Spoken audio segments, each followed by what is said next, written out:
मयूरभंज जिले में आदिवासी संप्रदायर लोकमानंकर पितृपुरुष अस्थि विसर्जन भली परंपरा को नहीं दामोदर यात्रा अनुष्ठित होईछि। यह मकर परदिन ठारू 3 दिन हुए। यह होछि बारिपदा सुनामुही बारुणी घाटर दृश्य। मादल धुमसा सुरे सुरे पारंपरिक वेशभूषा समागम हुंती लोके। जराली सरली एवं बुढ़ा बलंग तीनोटी नदीर संगम स्थली होछि सुनामुही घाट। पारंपरिक नृत्य करुथिबारु एही अंचलटी बेस एही 3 दिन उत्सव मुखर होई उठे। एही मेला द्वारा आदिवासी परंपरा एवं संस्कृति उज्जीवित रही पारिछि। परिवार एवं आत्मीय स्वजन माने अमर आत्मार सद्गति निमंते पारंपरिक वेशभूषा घाट स्थल रे पहुंची अस्थि विसर्जन करिथांती। मो परिचय होउछि मु एठकार भोज माझी महल पुरोहित।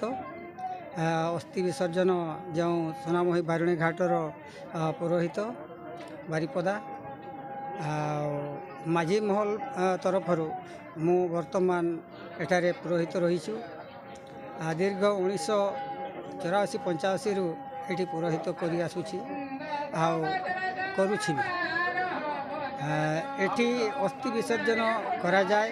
हमर जो पूर्वपुरुष माने पिंड पकाती गुड़ पकाती सेटा एठी हुए। सेटा वर्तमान नुहे राजा राजुड़ा अमलर जो पूर्वपुरुष माने थिले सेमाने सेते बेले हमर राजा अनुमति राजा को अनुमति मागिले एवं तापर एठी घाट कराई। से रात्रे साहेब बोली जड़े राजांकर पका थिले से ताहारी अनुकूल्य ताहारी आदेश रे एठारे राजा को हुकुम रे एठारे बारिपदा सोनामुही बारुणी घाट उपस्थित होईछि उद्घाटन होईछि। से जो पूर्वपुरुष माने एठी सेटा अस्थि विसर्जन करने पाई साक्षी करथिले एवं एठी सेति पाई समस्त गुड़ पकाती। ओडिशार प्रथम अस्थि विसर्जन घाट राजा आदेश रे एठारे हेइथिला।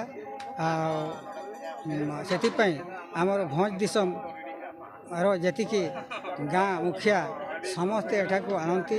बिहार बेंगल ओडिशा आसाम समस्ते एठी आसी गुड़ पकई पारती। हाँ प्रति वर्ष यही मकर संक्रांति आज बार रे गोटे मकर गोटे बार छाड़ी सेटा गाणी आसन दिन कह जाए। सेटा गोटे दिन छाड़ी 3 दिन प्रत्येक वर्ष ए मेला करा जाए। एटा अस्थि विसर्जन मेला बोली कह जाए। मयूरभंज जिलूर Debasmit Choudhury report Prime TV Odia.